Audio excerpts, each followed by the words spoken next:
What's going on, everybody? I'm Fearless, and I've been using Ableton 12 over the past month or so religiously, and there's a few things that you guys are going to want to change as soon as you download it. Otherwise, you're going to be like scratching your head wondering, where's this at? Or why isn't this showing? Or what's going on?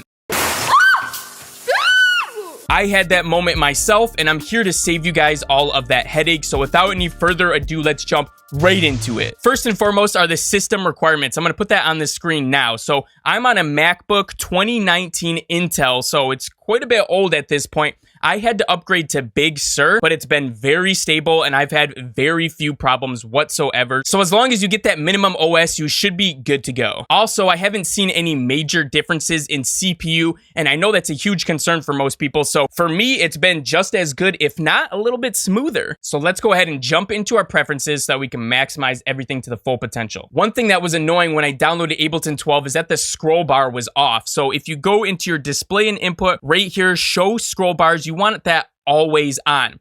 As you can see, if we turn this off, that scroll bar down here disappears, and it's very annoying. Now, if you have a Apple or a Mac computer and you have the touchpad, you can scroll back and forth using your fingers, but if you're on Windows or you just don't have a trackpad, like you don't like it, you're just gonna wanna make sure that's always on. The other thing in here that I changed is the hide labels. So by default, it's gonna show all the labels. And if we pull this over, you can see all the labels right here. So if you're new to Ableton, you probably wanna leave that on, but if you already know all the labels and you just wanna save room on your real estate, your screen real estate here, go ahead and hide that stuff. Let's jump over to themes and colors. This is where you can go ahead and change your Ableton theme here. And if you're like, what the heck? I don't have this many. That's because I made a ton of themes. So if you guys have old Ableton themes, they all still work. All you got to do is copy them over into the new Ableton 12 folder. It's the same folder. It's in the same place. You just got to copy and paste those .ask files and they'll show up. And I'm using my night vision theme right here. So the other thing is this grid line intensity that you might want to change it. So if we go over here into this view, the grid line intensity is these lines in the middle. How clearly are you able to see them? So let's open up a couple of these right here, jump back into preferences, and I have mine set at about 25-26 right now. I thought that was great, but it's going to be different for each of your themes. If we turn this up, you can see those lines become very, very apparent.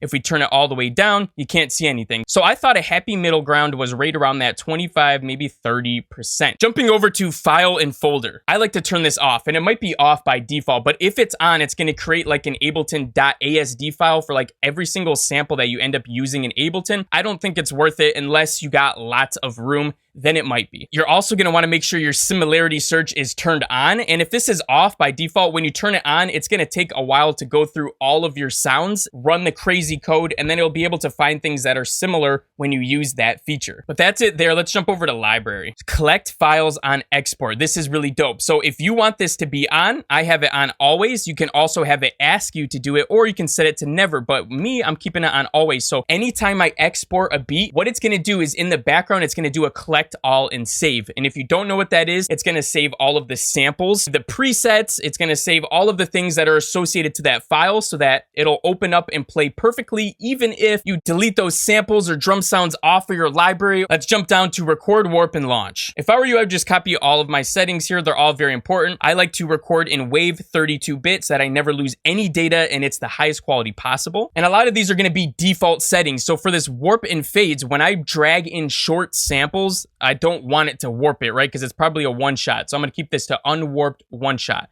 and so on and so forth. So just go through that, make sure you're good. That's it on the preferences, but there's a couple other things that you're going to want to know about. Real quick, guys, we're reinstating our 50% off all drum kits sale on our website for another week. So if you missed out on the first opportunity, you got another chance. Use the code Ableton12 in all caps at checkout for 50% off all of our drum kits and our drum production suite. That's it.